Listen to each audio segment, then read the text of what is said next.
Happy Sunday, everyone. All right, so things are going to be a little bit interesting today. We have Mars and Venus moving into Aquarius and also Mercury moving into Pisces. Now, this is totally random, but this morning I was kind of down this rabbit hole, you know how I do, about Michael Jackson. So I just want to kind of start off and say, I'm not taking away from the alleged accusations or anything like that. I just believe that Michael Jackson is probably one of the greatest artists ever, at least of most recent generations. I just think he's so talented. And like I said, not taking away from the alleged accusations, but I'm just going to be stating a lot of my personal opinion. Okay, so I believe that the industry really did him dirty, like most, if not all, people in the music industry. And so I was looking at his chart and I thought his birth chart was really interesting. And I was kind of just thinking about, his life and his parents, and he has a daughter named Paris Jackson. So let's look at his birth chart. Let's just kind of look at it, see what's there. There's definitely some interesting things that I noticed. We'll talk about that. If you're not into the conspiracy stuff, maybe just skip this video, but I'll try to keep it going back to astrology too, because I'm always curious to see celebrities' astrology charts. So we'll talk about that and talk about some of the weird stuff that happened surrounding his death. The industry is just a really, really creepy place in general. I had to really take a break from the conspiracy stuff because honestly, it was really affecting my mental health. I'm just a very, very, very, very sensitive person to everything outside energies and people's stories. I really feel people's pain, on a spiritual level. And that's just a bit much, especially when you start diving into conspiracy things where it seems to always lead back to the worst possible things that you can imagine. So I had to take a break. I'm still trying to keep my distance, but I also can't help but go there because it's really interesting to me and I'm really drawn to it, like a magnet basically. Okay, so let me open up Michael Jackson's chart. Now, he was born in 1958. So the weird thing about from the 1950s and previous, there's weird stuff with daylight savings time. So I had a little pop-up on Solar Fire when I put his birth data in. So he was born in Gary, Indiana, August 29th, 1958. So the thing about the 1950s-ish, I don't know, it really depends on, I think, where you're at. But the problem is that daylight savings time, some people were using it and some people weren't. So some hospitals were using it while others were not using it. So the time is always there's always a chance that it could be off by an hour. So it doesn't matter because the birth data that I could find online for Michael Jackson, it was very poor quality, meaning it probably wasn't true. So I'd rather just set it to 0 degrees Aries at noon because, we don't even need the birth time anyway. That's not really the most important thing. It would be nice to know his ascendant, but that's okay. We don't need that. Okay, so like I said, I know everyone has their opinion. Let me just make sure I have the right mic on. 1 second. I'm sorry. Hello. Okay, it's working. So everyone has their opinions on Michael Jackson. Everything that we learn from the media, I think, should be taken obviously with a grain of salt. It's we've gotten to this point now with journalism, and I did respect journalism. I was a journalism major. But the way that it's become, because the same corporations own all of the news media outlets, it's the only little slivers or grains of real information we can sometimes get are from the New York Post, which is it's just so backwards. But anyway, we should talk about that, a different video. All right, so this is Michael Jackson's chart. And just have a look at it. I'll point out some of the stuff that I noticed. There's a lot, actually, a lot of interesting things here. So the first thing that I noticed was this Leo cluster right here. And I'm that makes so much sense, right? Because Leo is about literally being an entertainer. It's about being on stage, being creative, being seen. Now, this is super interesting because he has Mercury, Venus, and Uranus all in Leo. And I don't know, that just made me like really excited because it's like with that Venus and Uranus conjunction there, like Venus being art, Venus is also music. And then having Uranus right there, that's like he literally takes art and makes it his own, which he did, you know, with dancing, with singing, with style, literally with everything. He was kind of like an alien to everybody. And it's in Leo. So like that's what people saw. People saw his uniqueness, his weirdness, his brilliance, and that's what everybody saw from him. And that's like totally what that is. And with Mercury there too, you know, it's not exactly conjunct Venus, but with Mercury there as well, it's like, no, this can go two ways. It can start with Mercury. It's like coming up with an idea, making it really beautiful, and also being really aware of how other people are going to see it and like wanting it to be seen. And then Uranus completely making it his own unique artistic expression that is totally different. It's totally Uranian. It blows people's minds. It's different than anything they've ever heard or seen before. And they love it because Venus is right there too. Or if it's going the other way, starting with Uranus, he might have this like sudden breakthrough, light bulb aha moment. Venus makes it appealing, makes it into something that other people will find beautiful and other people will find attractive. And then Mercury using his voice, right, to bring that to the stage, which is what Leo is all about. Leo is about, you know, drama and acting on that stage, which is like so literal for him. It's so interesting. So the other thing I noticed was his sun conjunct Pluto down here in Virgo. Now the sun represents the father in astrology generally. So this is interesting because I was looking at a lot of different articles and interviews, and everyone said, Michael is a perfectionist. He's a perfectionist. Everything had to be perfect. And I didn't know he was a Virgo, but I was like, I wonder if he's a Virgo, but he is a Virgo. Now, if the sun represents the father, that means that like perfectionism and that really, really strong critique came from his father, which, if you know anything about Michael Jackson's father, he was very abusive. He was very controlling and just wasn't really a good person, it sounds like. So with Pluto right there too, conjuncting the sun, that's like an intense father, you know, not usually in a good way. If I see that the sun conjunct Pluto, or even like moon conjunct Pluto, it's an intense parental figure. And we know in Michael's case that Pluto there, it was a little bit horrifying. No, it was horrifying. He was very abusive. Allegedly, he was very cruel, to the point where I believe Michael Jackson had stopped speaking to him at some point. But when we look at the moon is in Pisces. Usually, not always, but usually when I have a moon in Pisces client person, they tend to have a good relationship with their mother, because Pisces is compassionate, loving, I don't know if loving is the right word, very compassionate and understanding and soothing and healing. And also I've noticed over time that people just, not all people, but most people tend to have a better relationship with their mother than their father, especially like the older generations, the older back we go, it's like even more so extreme. Like they tend to have a much better relationship with the mother than the father. Not everyone, but just because of the society that we live in and the patriarchy, I just think fathers played a very, very different role than what people actually needed, it sounds like.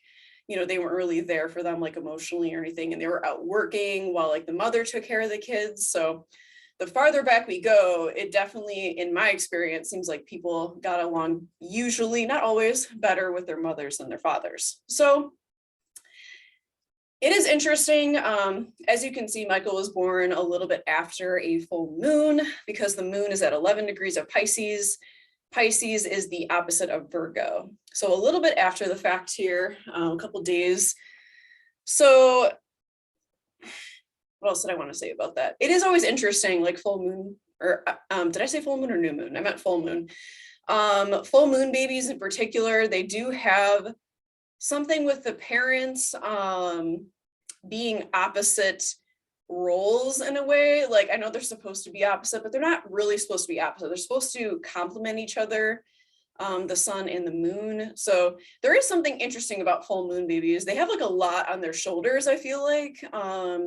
There's definitely some kind of discord between parental figures like in their life, to where they felt like they had to shoulder that burden in a way, and then they have to try to figure out how to like make opposing forces integrate, which probably was the case for Michael Jackson. So I thought this was so fascinating because Virgo, I could totally see that. You know, he was very shy. If you've ever heard his voice, like he has like the softest, like sweetest voice. Even though he was this amazing performer, it's like he became the performer, but like nobody really knew who he was. And I also feel like that's the moon in Pisces, because moon in Pisces is so just elusive and mysterious. Another moon in Pisces celebrity, is her name Rekha? She is the Bollywood actress, Rekha. Let me just make sure that's her name. But Rekha was another person people were like obsessed with. Okay, I don't feel like exiting out of this, but she was a Bollywood actress people were like obsessed with because she was very shy and very mysterious. But like when she went into like acting mode, you know, she really like turned it on and people were just mesmerized by her. I feel like that's such a moon and Pisces thing. Like people are just so mesmerized and like attracted to people with moon and Pisces, but they're not really sure why. It's like seeing a fish in water and like watching the sun like reflect on their beautiful scales. It's like that kind of thing. But then when you have Michael's Venus here with his Uranus, that's like really just taking it to a whole different level, like blowing people's minds. Like people just thought that Michael was so weird, but they also like worshiped him, you know, the king of pop. So super, super interesting. He also has a Mars in Taurus, which is like such a great placement. Very, very dedicated, hard work ethic. You know, he just pushes and pushes and pushes. And also the South Node Black Moon Lilith thing in Aries, that's interesting. I would think that past life stuff, which is South Node, is possibly abusive. You know, he might have been like a soldier, possibly. He might have, like, intuitively, I feel like with this placement, he might have been like tortured. So I feel like when people say like he's a tortured soul, obviously he had a really horrible childhood, but I also think that there's past life stuff there too. It's like it was carried into this life, a lot of karma. He probably really hated to feel like caged in. Sometimes I've had clients with Black Moon Lilith conjunct the South Node in Aries or some other placements where they actually spent time like in an institution, like a jail, or they were like taken hostage in past lives. So they really hate feeling like they have to depend on people because they just don't trust them. Because in these past lives, they spent time like in containment. And in a way, like being in the music industry, even though he had a lot of creative control, he was still kind of like contained in a way. Because like it seems like once you're really in that industry and you signed those binding contracts, literally and otherwise, it's not really something you can get out of, you know, without being killed. So, you know, there's a lot of weird stuff surrounding his death too that we'll talk about. Maybe we'll see. Okay, so what else? He has Jupiter in Libra conjunct his North Node in Libra. This is really hard because I feel like he was born already into this life before anything ever happened in his life. He was already born carrying this really heavy karma of not trusting people with Black Moon Lilith and South Node here. And then over here, it's like he had to learn to trust people because that's his path. And conjunct Jupiter, that's like success, I see. That's like social success. Libra is the artist of the zodiac, so that's artistic success. If he's following those North Node, you know, paths, but that's always the harder thing to do. And I think it's especially hard for him because, like I said, like he carried all this karma into this life of like not trusting people, because trusting in people and not being independent really cost him his life, possibly in past lives. And, you know, maybe even in this lifetime too. Okay, what else? Okay, so we have Chiron in Aquarius opposing, that Leo cluster. We'll just kind of throw them all in there, even though it's a pretty wide range. So this is interesting too. He felt weird about his weirdness. He probably felt really insecure about his uniqueness, even though that's why people loved him, even though that's why he was successful and like one of the greatest artists of all time. He probably actually felt really insecure about that. Like, who knows, maybe it was like his family that made him feel that way. It's almost like he felt so uncomfortable that his solution was to work really, really hard. So see how this T square, this Chiron opposing this Leo cluster pushes out through the Mars and Taurus. It's like he felt so uncomfortable. He felt like an alien, which makes me think we should really look at his subtiles too. He probably just felt like an alien. He felt different than everyone. He stuck out like a sore thumb. And that maybe like fueled that like distrust in people too, but his solution to that was just to set a goal and work really hard towards it. Like, I see this as like pressure of like all of that like nervous energy he has, all those brilliant ideas, feeling different, feeling weird from everyone. All of that is like creating this like pressure feeling. And he just took that energy and literally applied it to his work, the Mars and Taurus. So really that like discomfort fueled whatever he was doing. Now, of course, we got to talk about this grand trine here too. It's a little wide, but it still counts in my opinion. Okay, so we see this blue triangle here, the Saturn in Sagittarius, connecting the South Node and Black Moon Lilith, connecting to Mercury. So this is a fire grand trine. Makes a lot of sense, right? Seems like he has a lot of energy. He has a lot of nervous energy though, too. Being a Virgo, having Pluto like fueling that Virgo nervous tension. I bet he really suffered from a lot of anxiety, which makes sense. If he had an abusive childhood too, that could be where it started. And it could also be like hereditary as well. So this fire grand trine, I always call this like the ring of fire, like that energy and that creativity that just burns and burns and burns. This is difficult because we have Saturn here. And we also have Black Moon Lilith in the South Node, which is like, it's tough, included in this fire grand trine. So I bet he got burned out. Like, he didn't know when to quit. He just kept going and going. He really wanted to please people. He really wanted people to like them. He really wanted to be a good performer. But Saturn here being connected to Mercury was kind of like, okay, there's got to be a point when you stop, because you just can't go forever. And if you're fueled by past life issues and triggers, and you're fueled by wanting to perform and wanting to appear a certain way, I feel like Saturn is kind of holding that whole thing back of like, okay, there's going to be a point where I'm going to stop you, and you just have to deal with it, because you can't do that forever. All right, so let's look at his septiles and quintiles. I would literally be shocked if he didn't have any. Okay. All right, so we have quite a few here. The first one that I see is the Sun biseptile Saturn. He has quite a few septiles. I don't even have like the asteroids pulled up here or anything like that. He has quite a few septiles. Saturn is like really busy here. Saturn is triseptile Mars, biseptile the Sun, and then septile Jupiter. That's some weird shit going on. In the best way, right?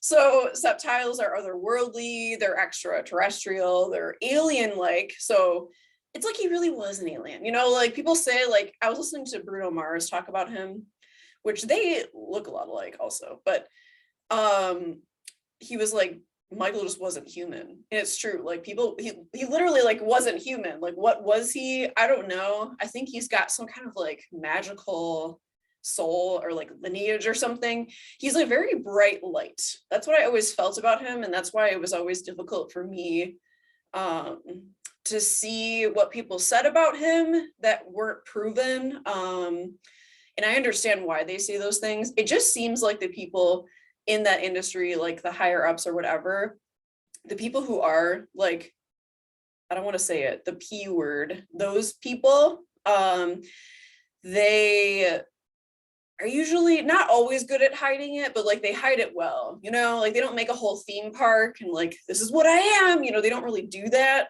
unless they're really stupid. And I don't think Michael was stupid. I'm like treading, you know, thin ice here saying all this, but this is just how I feel. You know, I think he was different. I think his like either genetics or like his soul itself was just different.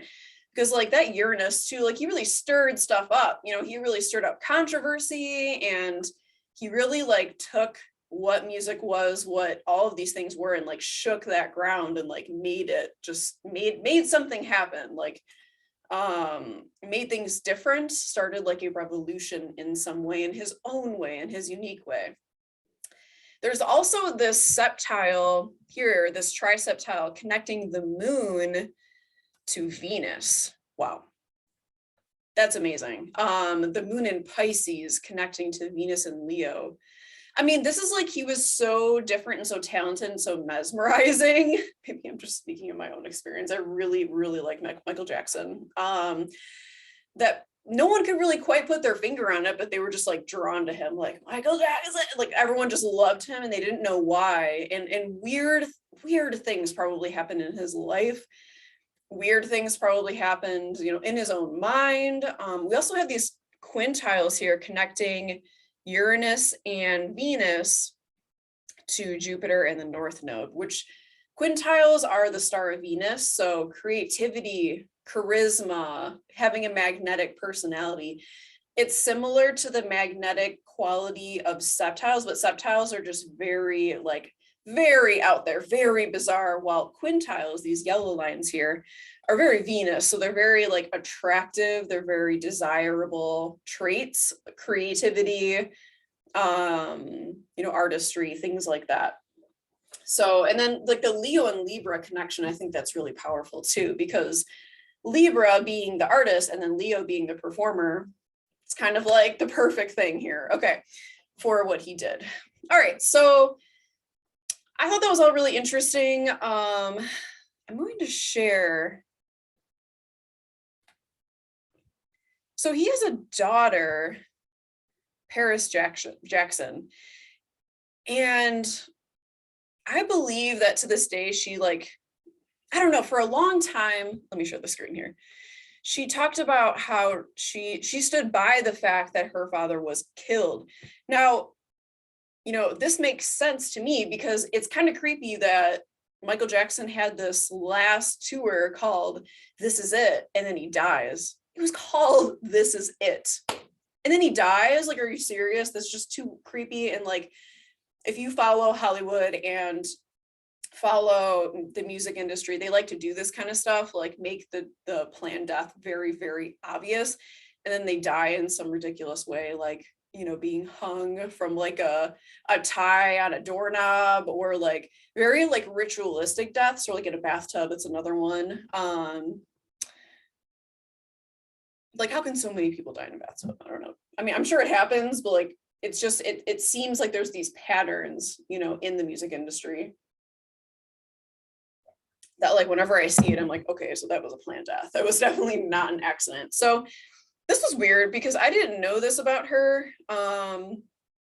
So she had said for a long time, like, no, my father was killed. Like, she was very open about it. But now I guess she's touring with a concert promoter that her family actually sued for her father's death. Like, her mother sued this promoter, but now she's working with them. I was like, that's really strange.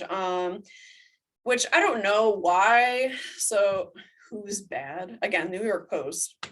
But like, you can't get any information from like these big journalism sources anymore without it being skewed in some way. It's super annoying. Not that the New York Post isn't, but I know what you know. You get what I'm saying. So yeah, I thought this was really strange. Catherine Jackson, 91. I didn't realize she was so much older than Michael was. How old? No, he would be not, no, he wouldn't be 90. So yeah, I don't know. I hope she will be okay, but the energy I get from her is not great. But I get a very lost, controlled vibe, which doesn't surprise me. So I just think that's really weird. So that's his only daughter, not his only child. So I don't know what that's about. I also found this.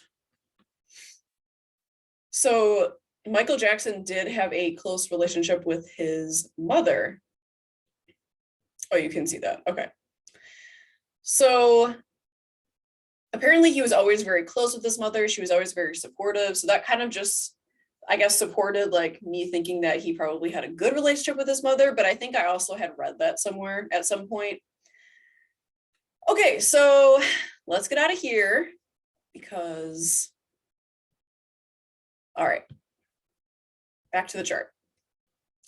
Okay, so super interesting chart. Yeah, again, not trying to take away from any alleged accusations or anything, because I don't go there. I would never do that. But it's just hard when it comes to the music industry too. It's like, what do you believe? What do you not believe? Because like the whole thing is ruled by Neptune. Hollywood is ruled by Neptune. Neptune is illusions. Neptune is visions and dreams, and none of it's real. Like none of it is real at all. Nothing in Hollywood is real. It's all messed up. But anyway, just wanted to share my thoughts about all of that and see what you guys thought. So let's look at the transits for today. Oh wait, I have to get the different aspects. My mind is all over the place now. Okay.